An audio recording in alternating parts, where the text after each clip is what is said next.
Hello there. Hopefully we've started. This is crazy. Welcome to the Tuesday Panel Live Show. It's my first one, and it's a call-in show. So if you are watching, jump on in and don't be shy. It's going to get messy, but it's what I do, right? So welcome to the first Tuesday call-in live show. I'm angry soccer mom, and I'm more angry than ever today. No, I'm just kidding. I'm actually not. I'm more confused than ever because I'm working with technology. If you are here, please say hello. And I still have my messages going the entire time, so you can message in. I'm Angry Soccer Mom, and I run this YouTube channel. I do educational videos and rants, really crazy rants, medium rants, and kind of calm rants. I do commentaries and I do interviews. I do breaking news once in a while and a bunch of live shows. And all these surround the topic of racism, bigotry, and inequality in America. And unfortunately, that kind of includes everything. So I'm kind of busy. And I would love your support in watching. Tonight's show's topic, the very first part, is about racist microaggressions, everyday racism that people endure. Not white folks, but non-white folks. There's a lot of microaggressions, but tonight we're going to talk about what people endure with racist microaggressions. So I'm not really talking about systemic racism, although of course it adds to it. I'm talking about personal racism.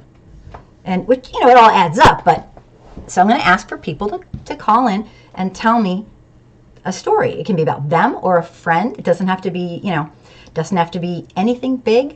It can be small because everything adds up. And my show is based on the idea that it's way past time for white America to start learning to talk about racism. And we can do this. We have to be brave. And I really mean that. You got to take a chance. But we can't just sit and do nothing, because doing nothing is adding to the problem. So tonight's show topic is about racist microaggressions in everyday life. And if there's time, at the end, I'm going to do a quick update video about the possibility of what's happening in Iran and with the war. And we can have a candid discussion, depending on if people call in and what's going on. So if you are there, say hello, please. I'm going to do some quick announcements. And this is my very first Tuesday show. Each Wednesday, I do a live show that's called Real Talk with Angry Soccer Mom. And that show has been going on for, let me see, I was on, 69, 70. I think I'm on the 70th show. And that show is an open forum to discuss anything having to do with racism, bigotry, and inequality in America. And unfortunately, as I said, that's everything. It's also a time to educate white folks about systemic racism and for them to simply see a white person in a multicultural setting talking about racism and surviving, and it's okay. It's a good thing to talk about, because not talking about it has not worked for, centuries. So if you want to say hi, please don't be shy. And let me see, what other announcements do I have? The Wednesday show. This show is an open forum on Wednesday. So you can bring your own topics in. It doesn't have to be what I talk about. And as long as you know about them, there'll be plenty of people to cross-examine you if you get something wrong. Now, everyone's pretty friendly. And I'm just extremely happy to be able to try this. Now, if you're new and you haven't subscribed to my YouTube channel, I would love you to do so right now. And if you ring the bell, I make videos, like I was saying earlier, tons of videos and a whole bunch of things. So please check out what I have. As some people know, I don't want to cry, but some people know, many of you know, I have been permanently booted off of Facebook. And it's kind of sad. I didn't think it was going to happen, but I have no messenger, no homepage, no more groups, no more pages. I'm an admin to a bunch of groups, and I guess not anymore. And so the problem with that is there's a ton of people that think I blocked them because apparently the message they're getting is I blocked them. Well, I don't even know how to block people, to be honest. So I didn't block anybody. So I don't know if my friends can spread the word or what, but it's terrible. Zuckerberg is not good. Well, don't get me started. Anyway, I was given a way to download all of my Facebook from all the years in every category, so that's not a good sign. They let me download it all, so it's not like they made it disappear. But the only reason I am on my Angry Soccer Mom page is because one of the admins I happen to know very, very well, and I've taken over the account.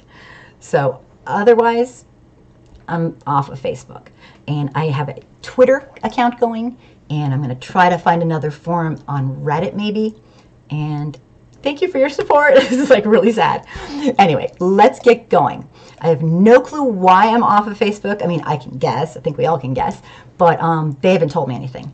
So today's topic is on racist microaggressions. And I wanted to say something really quickly, and then I will take phone calls, and I'll give you the phone number. This is my first time, so bear with me. I'm just telling you, it's going to get ugly, okay? So if you want to say hi in the messages, please do. I would love it. And I'm going to tell a little short story, and then I want to hear from you. This was supposed to be a panel show where people would come on, and I would sit in the little corner and just, you know, kind of host it. But what happened was, and it could possibly still be that, but what happened was most of my friends who I adore ended up basically, bluntly, I'll just say it, they're being too scared to go on because they don't want their face on because of repercussions from white folks. And if you're listening and that's hard to understand, then you might not know your own racial history if you're white, because I don't blame them one bit. I really don't. That's where we're at in America, and it's pretty terrifying. So please, if you are a white person listening, please don't be offended. Just stay and learn. And this is what our culture's come to. I have to have a call-in show instead of a live panel. So, all right. Well, I think most white folks know what a microaggression is, or, you know, basically a personal attack that's racist. Small, medium, large, there's tons of them. But do they really get the impact of living it day to day, day in and day out, never knowing where it's going to come from? You know, I don't, because I don't have to live it. I can imagine, but it's just not the same. So, under the guise of we don't live it, other people do, I want to tell a little story. And, you know, this story might be a good analogy, it might not be. But if it makes one person catch on a little bit, then I'll say that's a good thing. And then I'm going to have people call in, and it's going to get crazy because I'm just trying to use this. So here's one way to relate, and maybe it'll impact you. Imagine you're at a golf country club. Okay, and yes, I picked golf country club because, you know, it's kind of a stereotype of what a wealthy white person might do. And I know white folks aren't all wealthy, but this is my example. Just stick with it. Let me see. So you're going single and you're golfing, and you get paired up with a really, really good golfer. And you know there is no chance you're going to win. Not a chance. So you're thinking, guy asks you, how many strokes should I give you? You know, because he knows he's kind of pro level golfer. And you're, without thinking, you blurt out, oh, that's okay. I don't need any strokes. You know, in golf, I don't know if you play golf, if you play somebody way, way, way worse than you, they get like a handicap. So the guy says, how many? And he's like, you know, I don't think you have to give me any. It's kind of arrogant, but the guy says, but I will tell you one thing. No strokes, but just give me 2 gotchas and we'll be good. And so the guy says, sure, but what's a gotcha? And the player says, oh, you'll find out. You'll see. So the pro starts to tee off, and right as he swings, the not-so-great golfer takes one of his irons and bats him right where it counts. You know, where it counts. Hello? Okay. He doubles over in pain. Is like, what the F? Like, and you say, that's a gotcha. But don't worry. I only have one more left. So, you know. And so every single time the pro swings at the ball, this gotcha guy stands behind him. He's not going to do it every time. I mean, a good full golf course, let me say like 4 to 6 hours maybe. So he's got 4 to 6 hours to hang out. But he's going to stand behind him every time. You see, and it doesn't even matter if he does it again, because he could. And yeah, this isn't microaggressions, but it might give you a feeling of anxiety. Like, think about how this guy's like, okay. Now, obviously, no one's going to put up with that crap, right?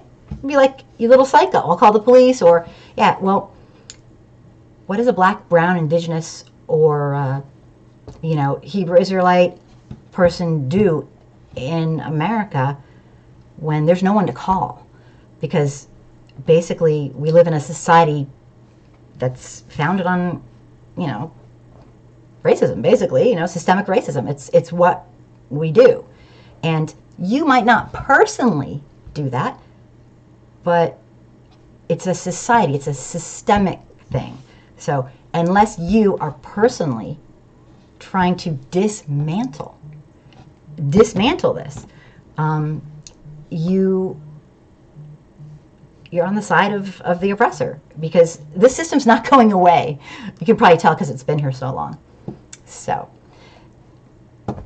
I wanted to ask people to call in, and I'm going to give you the number right now. It's a special number. If you have a microaggression that you know of, or that like happened to a friend, no, I'm just kidding. No, really, if it happened to a friend. And here's the number. And I'm going to hold it up, and whoever calls in, I will do my best to talk to them and listen and hear their story. So here's the number, and I hope this works. Please give me a call if you have a microaggression, racist microaggression that you want to share, and let me know. And this is my first time doing this, so hopefully it will happen. And I got to make sure yep, there's the number. And I could put it somewhere, but what I'm trying to do is, because so many people said they really were not comfortable coming on with their face, I thought I'd try a call-in. So this is my first time. So if you're watching, if you are a person of color, a black person, an African American, brown, indigenous, you know, anybody who's not white, I guess you could say, give me a call and tell me, am I holding it up right? Tell me about what you've experienced. And this number should get you through to, and it's using Skype. So maybe I will put the number right in here and see what happens. So you have to go on Skype. I should have probably said that. I told you I'd be lame at this. Oh, what do you know? So far it's not working, but I'm going to put the number in, and we'll see what happens. Bear with me, bear with me.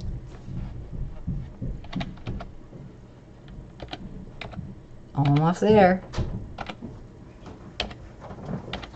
They don't have to go on Skype. Oh, you don't have to go on Skype. You just make a phone call. You can just make a phone call. Okay, thank you. See, I told you I was lame. All right, so call in. This chat is closed for another, oh, okay, there we go. Interesting.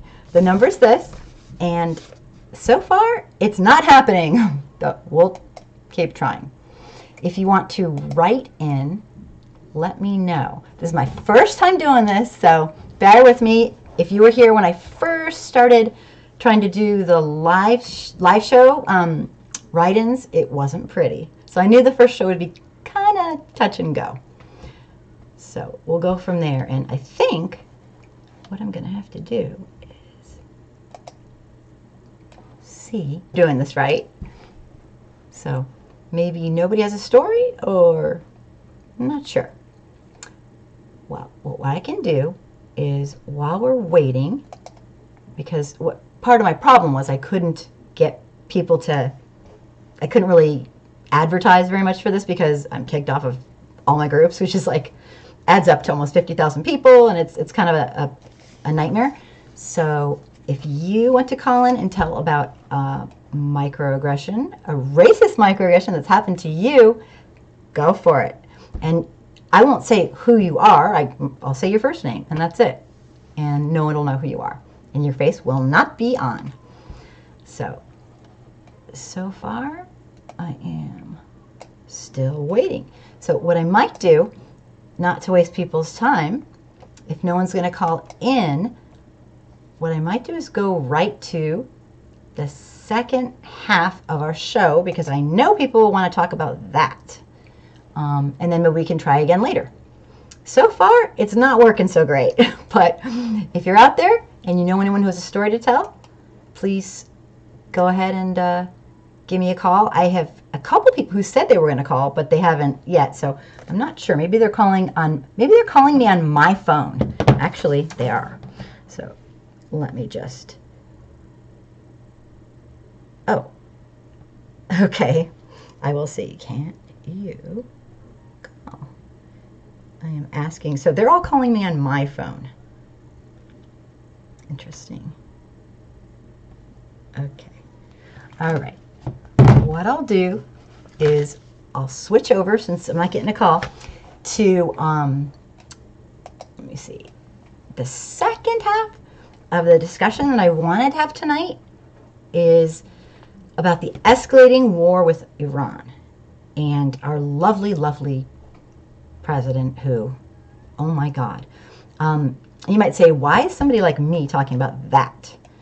Well, the reason somebody like me is talking about that is because I think he's going to put it, take us to war, which it basically sounds like that's what he's going to do.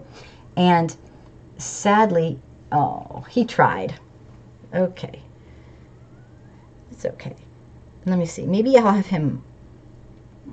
He tried, not working. Okay. I'll tell him thanks. I guess there's a little work to be done. Thank you for trying. I appreciate it. If you want to just write in anything, you can too.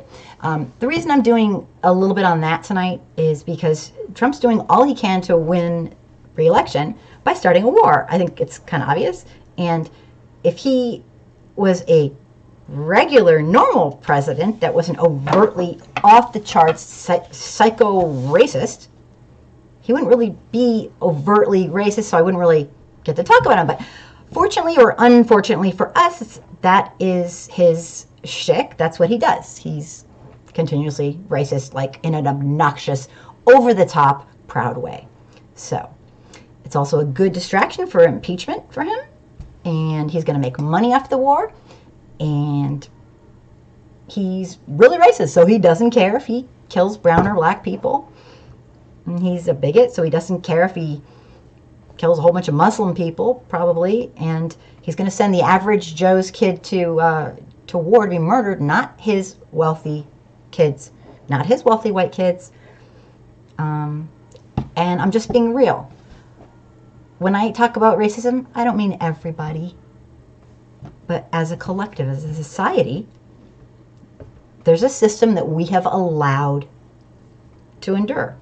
And he will be harming the poorest people in our nation, many of whom were not able, their families weren't able to accumulate wealth due to systemic racism. And some of the poorest white folks have also had a ton. If you're poor in America, it's pretty much a crime. And I have a couple videos on that. I don't want to get into that. So it's a really tough thing. So that's all I do is talk about racism, bigotry, and inequality. And economic inequality is part of that. Our president's starting a war because, in my, humble opinion, because he can. And he'll not only make money, but it's a great distraction. So I want to show a quick video of what's happened up pretty much up to date, not including that we've been apparently in Iran. The very latest, somebody, or actually, you know what, I'll have to read it. I'm not sure exactly where, but not in America, not in the USA. There's been some retaliation of sorts. So I'm going to show this quick video, and then if anyone wants to talk, and after that, if nobody wants to talk, I'll say, well, this show is kind of a failure, but whoever is here, I'm very pleased to have you. So let's get this going, and this is just a quick video about, quick video, just summarizing. The crisis is growing with Iran. Let us do this, if I can. Okay. I'm trying. And following that U.S. drone strike that killed Iran's top military commander. Millions of people taking to the streets of Iran to pay their respects to General Soleimani. And take a look, an ominous sign, this red religious flag raised over a mosque in Iran, a symbolic call to arms. As a vow of vengeance, as President Trump touched down in Washington overnight, the fallout is spreading. Iran has announced they will no longer honor the 2015 nuclear agreement. They're going to ramp up nuclear production.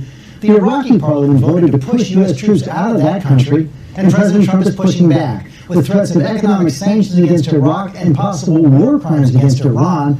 All this is a terror group loyal to al-Qaeda killed 3 Americans on a military base in Kenya. So much. Our team is spread out from Washington to Iran. Martha Raddatz is there starting us off with the latest. Good morning, Martha.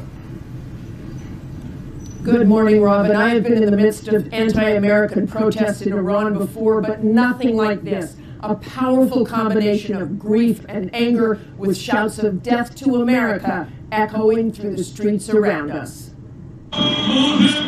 This morning, mourners filling the streets of Iran's capital, Tehran, for the funeral of General Soleimani, killed by that U.S. drone strike last week.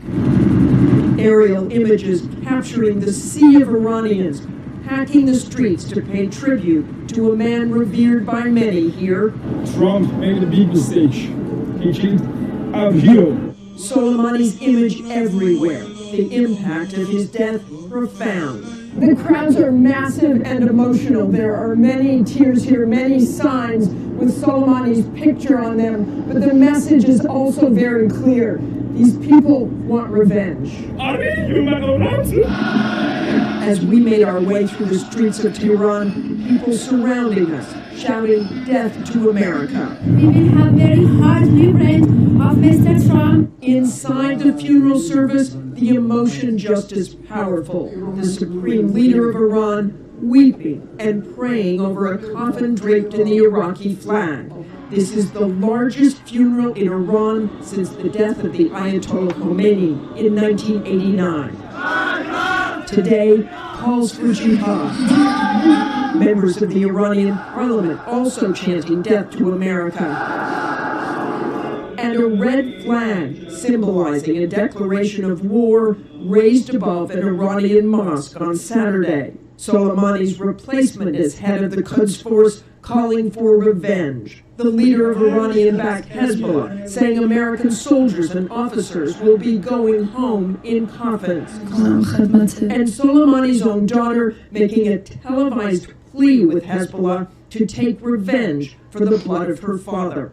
This morning, the Iranian government announcing they're suspending commitments to the 2015 nuclear deal, abandoning limits on enriching uranium, and stockpiling nuclear fuel. This as Iraq has now voted to expel all American troops and submitting a complaint against the U.S. for violation of sovereignty to the United Nations.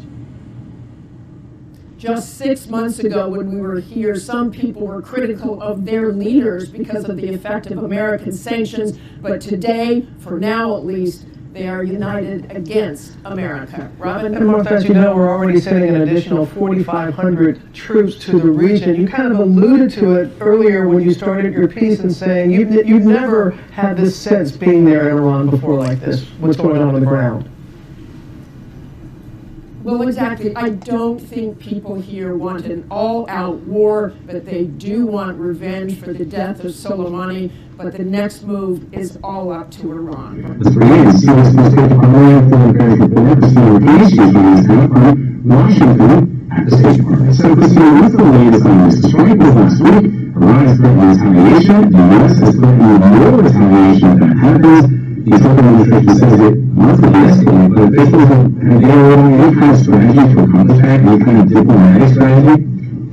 Not that we've seen so far. When we asked U.S. officials again last week, U.S. senior officials, what is the diplomatic strategy, where they go from here, they want to de-escalate, how are we going to accomplish that? They said essentially, one knows how to get a hold of us, one knows how to reach us.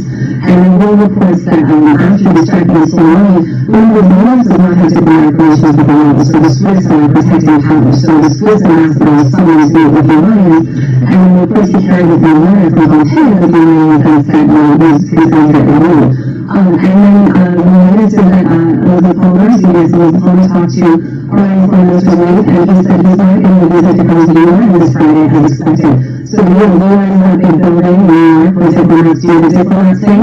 So if they were willing to talk about it, we'll work it out that night. If they need to start, but I think at this point it's too early. The two sides are not ready to talk, so hearing is no rhetoric and doubling down on the U.S. or the two back and vice versa. Well, speaking of that, we know a little bit more about the nature of what that will be. Taking a closer look at Iran's response, the premier police said they want Iranian forces to directly attack U.S. targets as opposed to relying on proxy groups, which is part of the speculation initially, one of the people we were talking about that is a possibility. So how significant is it that he said he wants Iranian forces to do the work? It's interesting because for years Iran has acted or kind of hid behind this facade of orthodox guys, but they've used proxy groups so they have just one or two steps removed from plausible or unplausible belief and reason to say that they want to arrest and go after forces like the United States or the Saudis. Now they said the guns are off there and they're not hiding behind anyone if they're threatening direct retaliation, which is an escalation we haven't seen before. If you believe like I do that it's way past time for white America to learn our own... Okay. I'm back. All right, I'm going to switch over. So that's the scoop. And let's see if I have any people that are still left hanging out. Hard to say, but that's the scoop. That's kind of like... Somebody's calling. Hello? Hello? Uh-oh. Hello? Let me see. Well, we've gotten this far. At least we've had one person call, and I am not sure what happened. Let me see. Let me see if it looks like I'm on. Oh, it looks like it's trying to get me on. Let me see.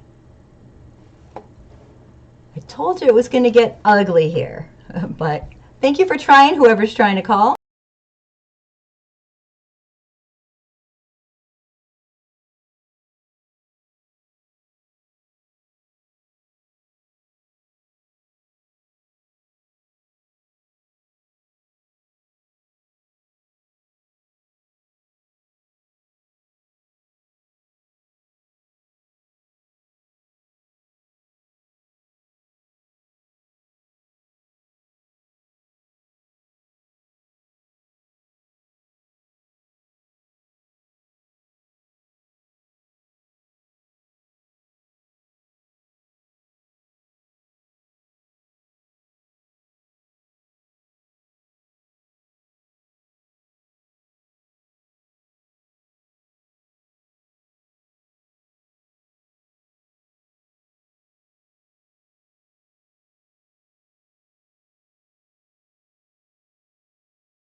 I won't make people hang out listening to me cry because I can't. Okay, that's somebody trying to. That's you. Okay. Hello. Hello. Hello. Oh. Okay. It works. All right, that's okay. Bye. All right. You're in that same chat. Yeah, and I'm not sure why I'm not seeing chat either. What's that? There are a lot of technical problems. We have some technical problems. Oh my goodness. I might just start the stream again because I really do want to know what people think about what's going on with this insanity, starting a war, which par for the course, but you don't want to hear me yap the whole time. I want to know what you guys think. So far I'll say this has been a complete fail, except for the fact that I have 6 people who are troopers and listening. I am so sorry. I will be on tomorrow at the regularly scheduled time, and we don't have this kind of tech issues, but I appreciate we actually did test all this out, and for some reason it's just not happening.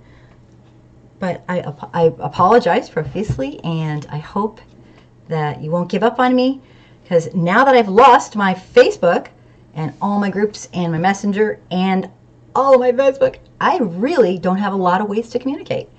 And that was the point, is to shut down voices who want to talk about subjects that apparently some people don't want to talk about. And one of my videos is on breaking up Facebook because it's out of control with, censoring people. I'm going to try one more time to see if I can get any live chat messages on here, and then I will say good night. Oh goodness, and I will thank you so much for trying. Let me see.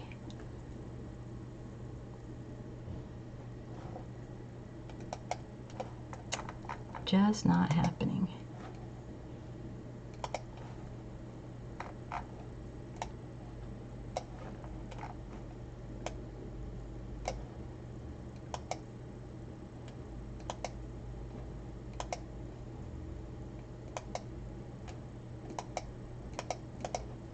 You know what I'm going to do? I'm going to close it off, and anyone who has time to hang out, no obligation, just to see what's going on with this, I'm going to come back in with just this. So anyone who wants to comment after seeing that lovely video, if you have something to say, I want to know what you think. Okay? So I'm going to say goodnight and come back, and if you have time and have a comment, then jump on in. All right? Thank you. I'm so sorry to waste your time. I'll be right back. Okay.